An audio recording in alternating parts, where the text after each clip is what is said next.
Good afternoon friends, मैं Ankush Sharma innovative filaments private limited Surat से आया हूँ। एग्रोशिया नाम से हम पेट वायर्स बनाते हैं। ये फार्म वी ग्रो फार्म है जो करनाल में है। हमारे अतुल जी जो फार्मर है, ये लगभग हमारी ये वायर्स 3 से 4 साल से यूज़ कर रहे हैं। मैंने पहले भी इनके साथ वीडियो बनाई थी लगभग 2-2.5 साल पहले, वो वीडियो भी हमारे चैनल पे। आज मैं करनाल आया था तो मैंने सोचा इनको मिल के जाता हूँ, अपनी बायर्स के लिए और भी फीडबैक ले के जाता हूँ कि इनको इससे क्या क्या और फ़ायदा हुआ, कि क्या क्या बेनिफिट मिला और क्या क्या फ़ायदा इससे और लेते हैं और कौन सी फार्मिंग में यूज़ करते हैं। Good afternoon sir. कैसे? Thank you very much. आप जैसे प्रोग्रेसिव फार्मर्स हमें बहुत अच्छे लगते हैं और मैं चाहता हूं कि आप अपना जो एक्सपीरियंस है एग्रोशिया वायर का आपकी फार्मिंग में आप शेयर कीजिए सर। बहुत बहुत धन्यवाद आपका। तो ये मैंने नाउ आई थिंक इट्स चौथा साल रनिंग है ये इसका। अच्छा, तो अराउंड 4 साल हो गए। 4 साल हो गए और वायर्स जो लगाई हैं वी आर प्रीटी हैप्पी, बहुत संतुष्ट हैं हम। और जहाँ जहाँ कुछ रूम्स में हमने इसको एक्चुअली शुरू में हमने 3 चैम्बर में लगाया था। ओके। और अब जो मेरे पहले पुराने चैम्बर हैं जहाँ थोड़ा सा रस्टिंग आ रही है और जिनकी जहाँ जहाँ मेरे को अपग्रेड करने का ऑप्शन मिल रहा है वहाँ पर मैं इसको रिप्लेस कर रहा हूँ। Right. और अब जैसे अगर आप ये वायर्स देखते हो, ये लगता ही नहीं है कि इसको 3 साल हुए हैं और मुझे नहीं लगता इसको कुछ होगा। काफ़ी टाइम तक ये चलता रहेगा। तो लॉन्जिविटी पर्सपेक्टिव से बहुत ही अच्छा है। स्पेशली हमारे जो मशरूम फार्मिंग के अंदर ना कुछ पैरामीटर्स ऐसे हैं कि one of the key element हमारा रहता है कि इसके अंदर हमको हाइजीन मेंटेन करनी होती है, साफ़ सफाई। तो उसके अंदर क्या होता है कि जब हम रूम एम्प्टी करते हैं और जब हम दोबारा से इसको सोइंग के लिए प्रिपेयर करते हैं तो उसके अंदर सबसे की एलिमेंट रहता है कि आपने इसको क्लीन कैसे किया। बिकॉज अगर हाइजीन नहीं है मशरूम फार्म में then you are sitting on a time bomb. वो टाइम बॉम्ब कभी भी फट सकता है। तो आपको हाइजीन कैसे मेंटेन करनी है, क्लीनलीनेस कैसे मेंटेन करनी है, जो इसके अंदर स्पोर्स हैं, जो इसका माइसीलियम है, सारा हमको एक बारी इसको वॉश आउट करके क्लीन करके फिर हमको दोबारा ये चैम्बर तैयार करना पड़ता है। तो सबसे बढ़िया चीज़ जो मेरे को इसके अंदर ये लगी है, जब मेरे को ये खाली करके जब दोबारा से क्लीनिंग करनी होती है, राइट, एज़ कम्पेयर टू अगर मैं इसके अंदर कुछ और भी चीज़ यूज़ करता हूँ और compare to your wires, they are so convenient. उसको वॉशिंग करना है मेरे को, अगर फ्यूमिगेट करना है मेरे को कोई प्रॉब्लम नहीं है। क्योंकि अगर जैसे मान लो कि हम कोई ऐसा केमिकल यूज़ कर रहे हैं जिससे हो सकता है कि रस्टिंग आ जाए, फ्यूमिगेशन के टाइम कुछ रिएक्शन हो मेटल के साथ। राइट। इसके साथ कोई ऐसा हमने देखा नहीं है और ऐसा कहीं से कुछ भी हमें ना कोई क्रैकिंग दिखी है। तो इन terms of cleanliness, in terms of manageability, in terms of overall space management, तो सबके लिए सबके लिए टिक इन द बॉक्स है।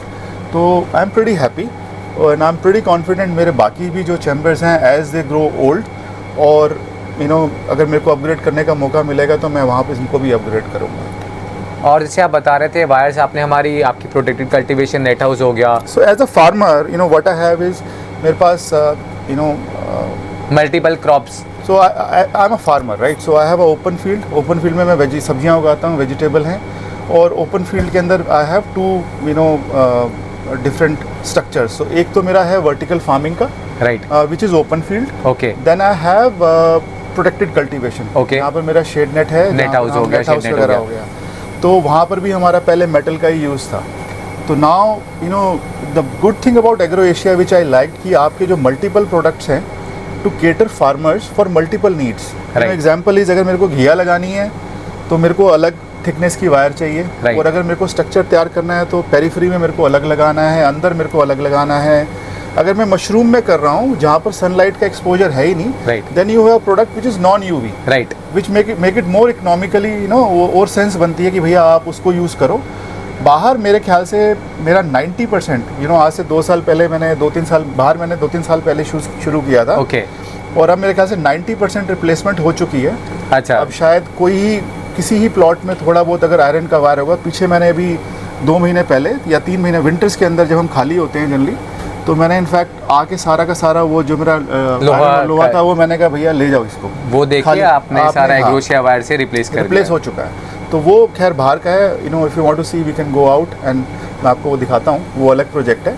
लेकिन वहाँ पर चाहे हमारा करेला है, चाहे मेरा तोरी है, चाहे मेरा टमाटो है, टमाटर लगा हुआ है, सब के अंदर हमने वो एग्रोएशिया की वायर यूज़ करी है। एंड गुड थिंग इज़ मतलब हर एक थिकनेस से लेकर ना, जैसे मेरे को वर्टिकल वॉल बनानी है तो उसके लिए मैं अलग वायर यूज़ कर रहा हूँ, जो मेरे को ऊपर लगानी है उसके लिए मैं अलग यूज़ कर रहा हूँ।